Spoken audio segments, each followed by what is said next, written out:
Oh, vous avez mis 7-0, mais c'est que Brest. Mais les Barcelonais, vous avez trop la rage. Là, c'est quasiment que des Barcelonais qui disent ça. C'est une dinguerie quand même. Toujours bon de rappeler que vous êtes les mêmes à faire l'apologie de votre équipe quand vous tapez les Rayo Vallecano, des trucs comme ça, des équipes du tiers-monde d'Espagne, déjà pour commencer. Et surtout, toujours bon de rappeler que vous avez affronté Brest cette saison. Vous avez affronté Brest cette saison.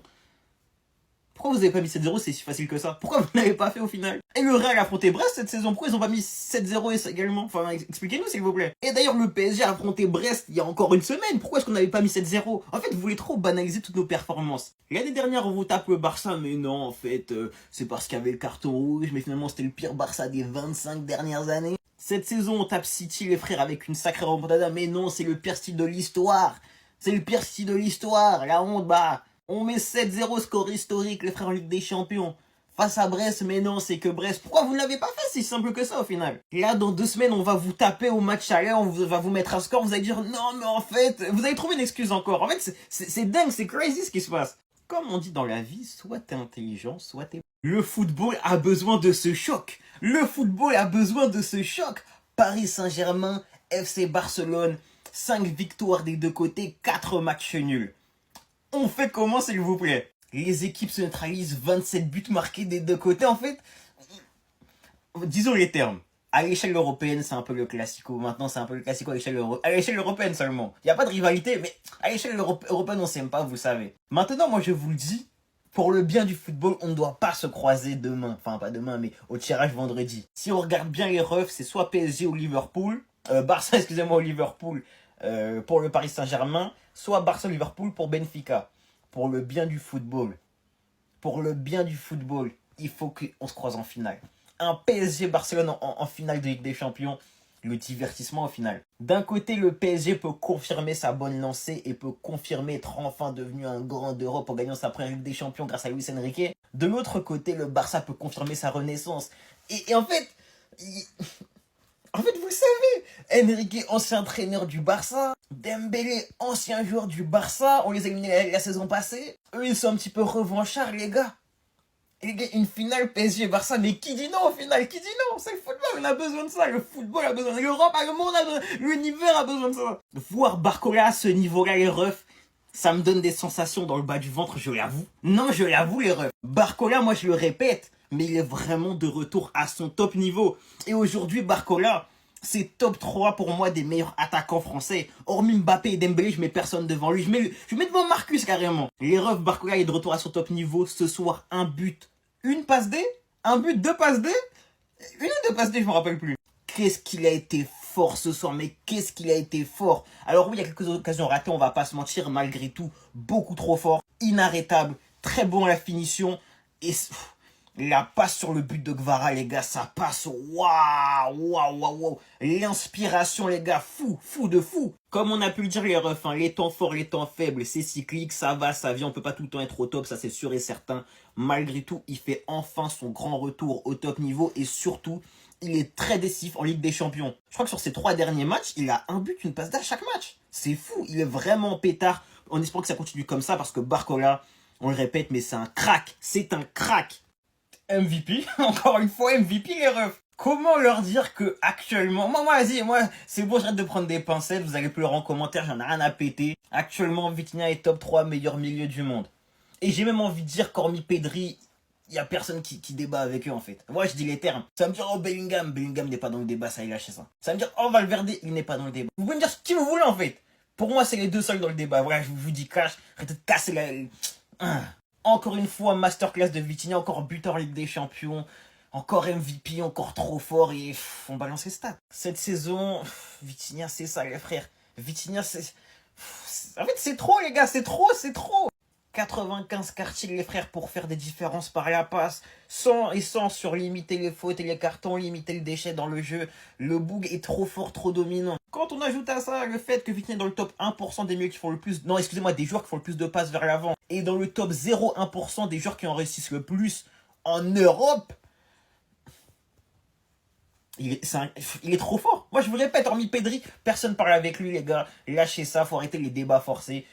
Viti, c'est top 3 meilleurs milieux du monde et c'est pas troisième, mais vous le savez. Mais j'ai oublié de parler du match de Monsieur Kvaratskhelia, j'ai oublié. Alors il est vrai que dans le contenu, dans le jeu, ce n'est pas le meilleur offensif ce soir. Il faut se le dire, Dembélé, pour moi, ça a été bien meilleur dans le jeu. Barcola, idem, bien meilleur dans le jeu ce soir. Et même sur leurs entrées, je trouve que Ramos et Doué ont plus apporté dans le jeu.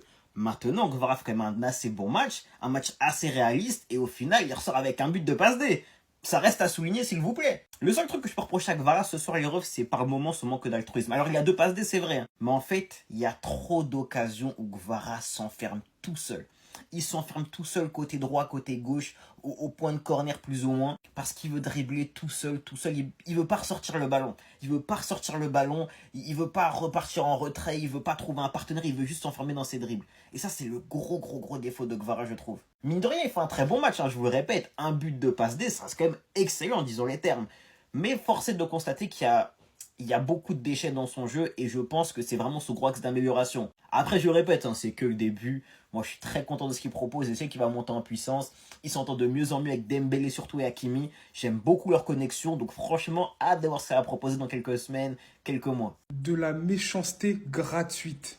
Gratuite. Pendant que certains jouaient la Ligue des Champions, en fait, Paris jouait la Coupe de France. Ils jouaient la Coupe de France. Avant toute chose, venez sur Twitch, on va débriefer toute cette journée de Ligue des Champions. 7-0.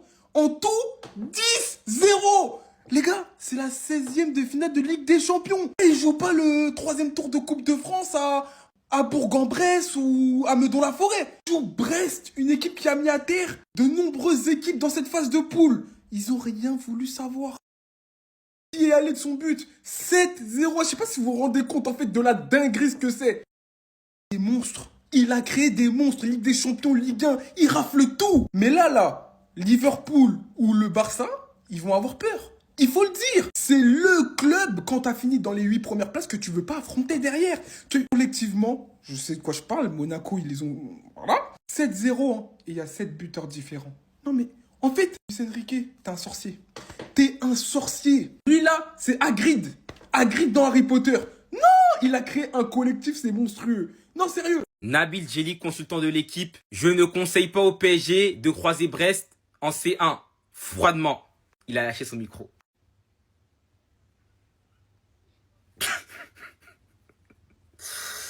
Je vous jure, c'est le pire tweet de l'histoire.